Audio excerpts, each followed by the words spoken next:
She appeared out of nowhere, barefoot on the edge of an abandoned Martian farmstead, with silver skin that shimmered like oil on water and eyes so dark they seemed to hold the entire vacuum of space. No one knew her name, and the few who saw her arrival on the feed just referred to her as the Quiet One.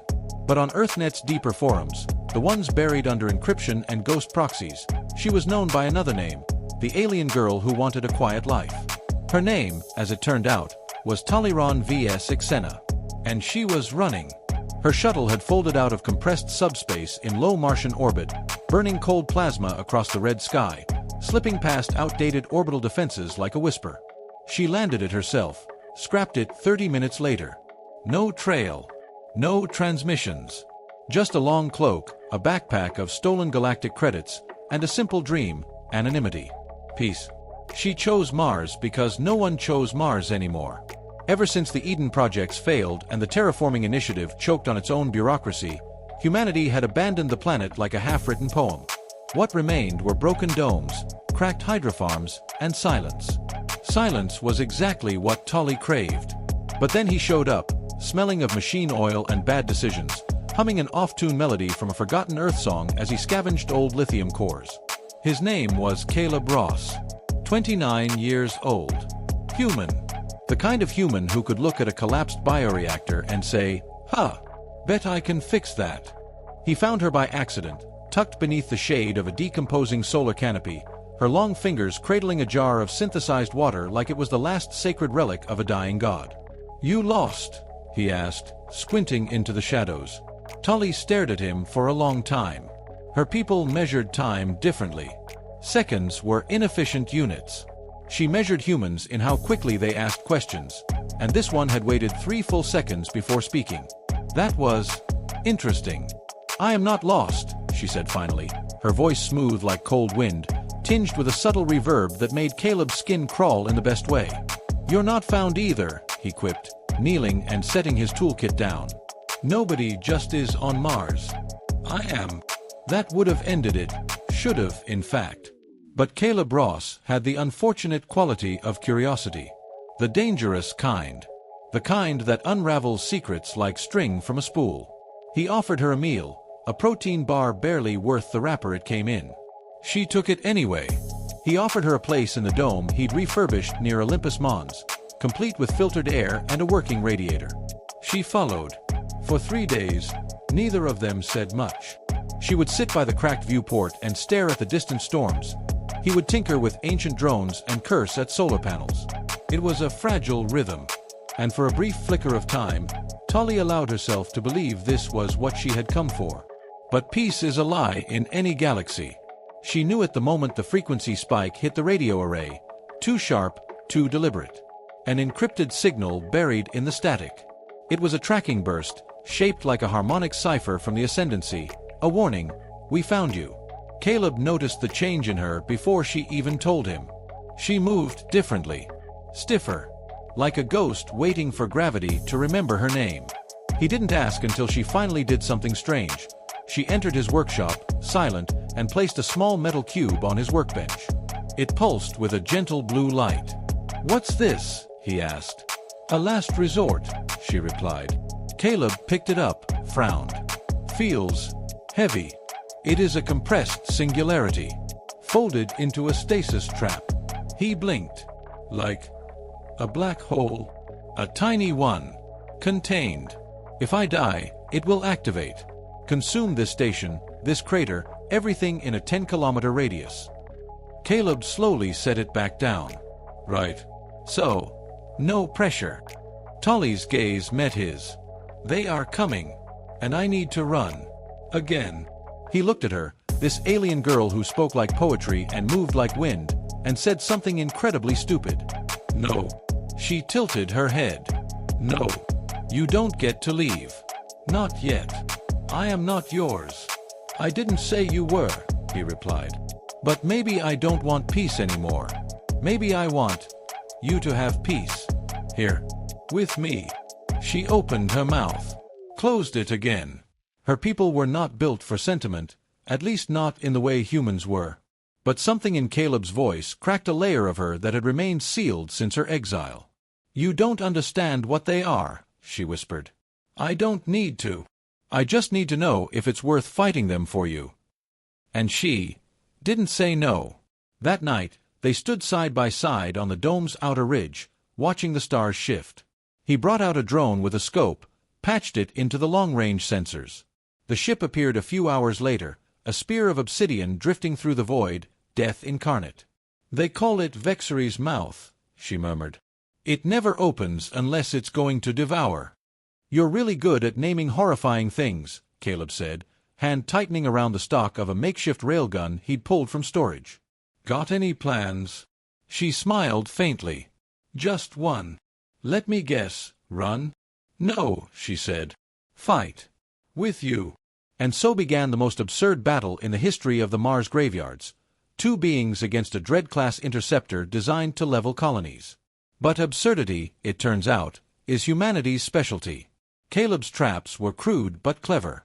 He buried EMP pulses in the regolith, turned mining drones into kamikaze buzzsaws. Tolly rerouted power from the Martian core taps, creating localized ion storms that shredded scout tendrils before they could breach the surface. It wasn't enough. The ship descended like a leviathan, its hull rippling with dark matter plating. From its underbelly dropped 6 Ascendant hunters, bioengineered assassins wrapped in psionic shields. Tolly faced them first. They recognized her instantly. One knelt. Ixena, traitor to the fold. You are to be unmade. She raised her arms, and the sky screamed. What followed wasn't a fight. It was a symphony of death and desperation. Caleb joined in only when the odds collapsed completely. He threw a wrench into a hunter's skull. Not a plasma wrench. Not a smart tool. Just a wrench. And it worked. Somewhere in the chaos, Tolly laughed, a sharp, broken thing. Together, they fell back to the dome. Caleb was bleeding from 3 places. Tolly had a dislocated shoulder and a torn memory node sparking at her temple. The hunters advanced. Caleb reached for the singularity cube. No, she said, grabbing his wrist. It's the only way. There is another. She closed her eyes, reached into herself, into the part she had sealed away, the fold, the mind link to her people. She screamed a name into the void. A forbidden name. One that echoed across the Ascendancy's spine like a broken code. And something answered. The sky above Mars bent. A tear opened. And through it came something else. Not a ship. Not a fleet. But a being. Caleb saw it only in flashes. Wings of crystal thought. A face like a collapsing star. A voice that spoke in frequencies that tasted like snow. The hunters stopped. They bowed. Tolly stepped forward, trembling. I called my guardian, she said softly. The one I hoped I'd never need again. Caleb stared at her. You have a guardian that looks like a quantum god, and you were hiding out on Mars? I wanted a quiet life, she said again. He snorted. Well, you picked the wrong human. She smiled again. Maybe I didn't. The being vanished, along with the ship, the hunters, and the threat. And as the silence returned, broken only by the soft wind of a dying planet, Caleb turned to her and asked the one question that mattered. So, what now? Tolly looked up at the sky, and said, We build something. Caleb blinked. Like a house. No, she said, stepping down the ridge with that same elegant quiet he had come to recognize. Like a sanctuary. She meant it literally. Not just a home, not just a refuge, but a place woven with the promise of silence, of safety, of choosing peace instead of merely hoping for it. It began with rebuilding the dome, reinforcing it with scavenged carbon mesh and ancient defense grids she reactivated with a flick of her fingers. Caleb handled the physical, the practical, welding, wiring, lifting. She handled the impossible. It was the quiet between them that deepened the bond. Tolly didn't talk much about her past. But in the long Martian dusk, she would sometimes hum old songs, melodies carried through the fold, sung by stars that had no mouths but still knew sorrow. Caleb, for his part, taught her how to laugh again. Really laugh. Not the sharp bark she gave in combat, not the reflexive sound of surprise, but the deep, warm kind that made her chest ache afterward in a strangely human way. The fold tried again. A second message came through a broken relay 2 weeks later. This time not a threat, but a plea. Return.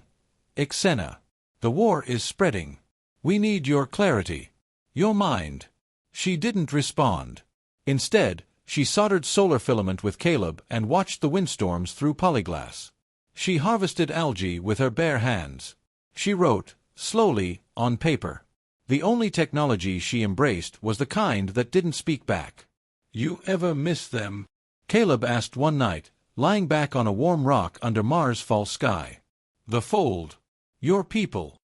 Tolly hesitated. I miss the feeling of not being alone. But I never felt seen. Not truly. Do you now? She didn't answer at first. Instead, she reached out, took his hand in hers, and ran her thumb across his knuckles. Such a small gesture. So human.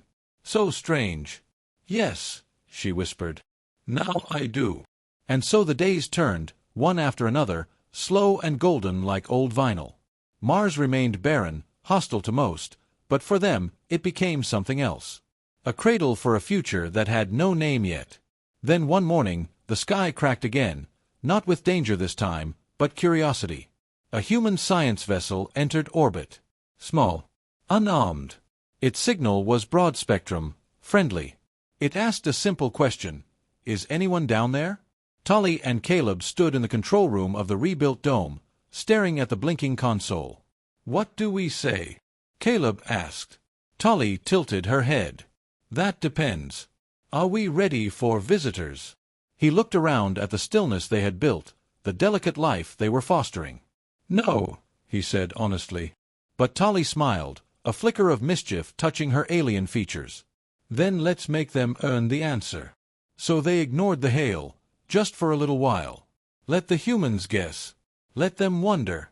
The dome remained quiet, outwardly lifeless. But inside, the girl who once fled across galaxies was learning how to grow tomatoes in Martian soil.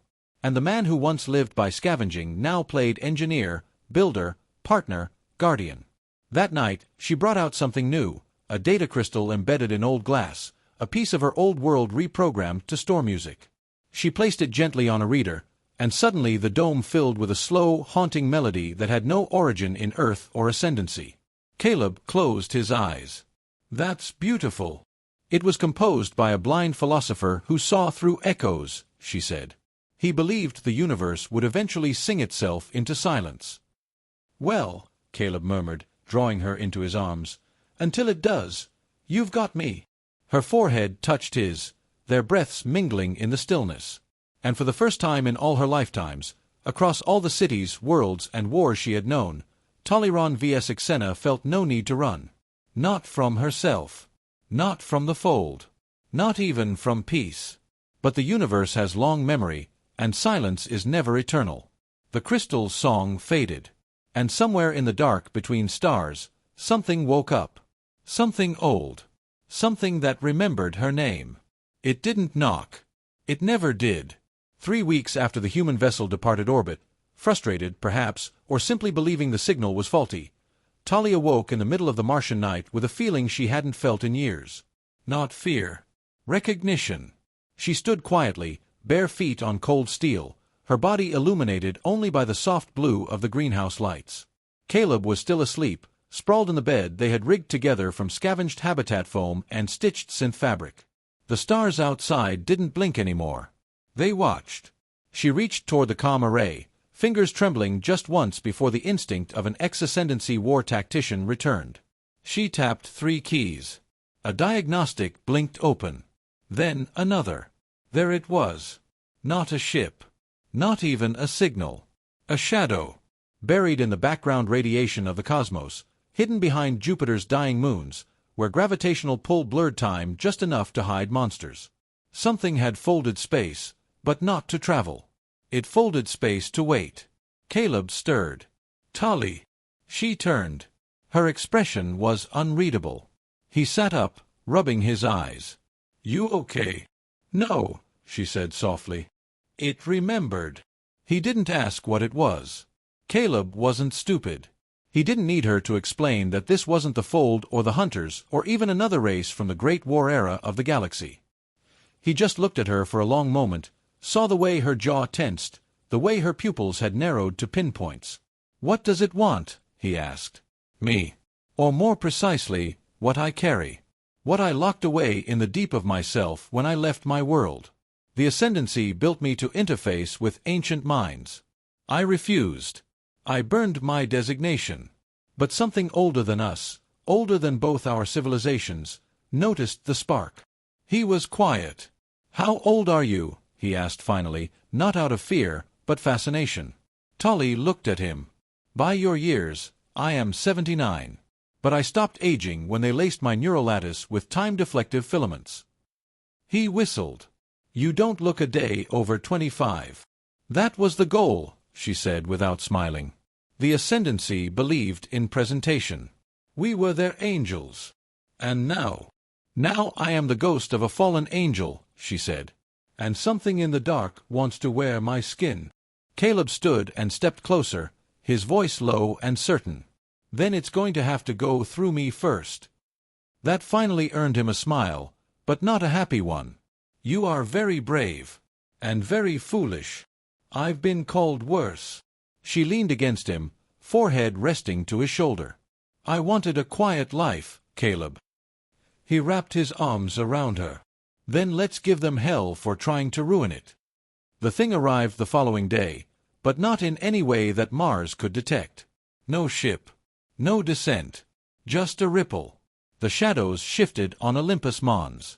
The ice in the Valles Marineris cracked in straight lines. Wind stopped. Entire frequency bands fell silent. Not jammed. Empty. Tolly stood atop their dome, cloaked in layered exofabric, eyes glowing faintly with heat signatures only she could read. Caleb sat beside her with an ancient rocket launcher on one knee and a pulse beacon transmitter strapped to his back. She pressed a small black circle into his hand. What's this? My memory shard. If I don't survive, you'll know the whole truth. About the fold. The things we touched. The war that was never truly ours. He clenched it. You're coming back. Her eyes flicked to the horizon. It was walking. Not flying. Not gliding. Walking. Across Martian dust came a figure 8 feet tall, its body made of shimmering lines, like someone had drawn a god in wet ink. It had no mouth. No face. Just a center, a void spinning within a human-shaped outline. Tolly stepped down, slow, deliberate. She called out in the old tongue. Zelinar. We are not your conduits. This world is not yours. It didn't answer. But it did pause. And Caleb, watching from behind the shielding glass, realized something. It had heard her. Not with ears. With will. Tolly drew her weapon, not a gun, but a blade of pure thought, pulled from her mind and shaped by her neural interface. It shimmered like a dream, sharp enough to cut the silence itself. The thing extended a hand. Then it split. A second figure stepped out from the first. Then a third. Then 9. Each one identical. Each a copy of the first. But only one was real. Tolly lunged forward. The battle began. She moved like light, flickering, twisting, vanishing between strikes. Caleb saw her cut down 3 copies in seconds, their forms exploding into dust that melted back into the ground. But they adapted. They began to learn. One parried. Another duplicated her sword. Another spoke. Tollyron vs. Ixena. You are the key. She faltered. That hesitation nearly cost her. A beam of compressed gravity missed her shoulder by inches. Caleb grabbed the launcher. Ran. No more waiting. He fired. The rocket hit squarely into the middle of one of the copies. It screamed, a sound with no sound, a pressure that made Tolly's ears bleed. And just like that, the real one flinched. Tolly turned. She saw its center shift. A weak point. She dove. Straight into the void. Her body disappeared inside the figure, and Caleb screamed. He dropped his launcher, sprinted across the Martian dust, calling her name. Tolly. But the void stood still. No collapse. No reaction. Just silence. Until the center cracked. A ripple of light burst out. And then, she fell out. Tolly landed in the dust on her knees, heaving, the blade gone, the void gone. Behind her, the creature, no longer shimmering, stood still. Then slowly collapsed, layer by layer, like paper folding inward on itself until there was nothing left but ash. She looked up. "I didn't kill it," she rasped. "I rejected it." Caleb knelt beside her, wiping blood from her temple. "Are you okay?" She laughed, a weak, stunned, joyous thing. "I am now." But the stars above were still watching. And this time they were curious. The days that followed were quiet, not the fragile quiet of hiding, nor the aching quiet of aftermath, but the kind of silence that felt earned. The kind that wrapped itself around your shoulders like a blanket and whispered, "You made it." Tully spent the first 2 nights in recovery, her body still resonating from the confrontation with the void being, her neural lattice twitching with phantom pulses that weren't entirely hers. Caleb sat beside her the whole time, sometimes humming half-forgotten songs from Earth, sometimes telling her stories about growing up in the lower domes of New Michigan Station.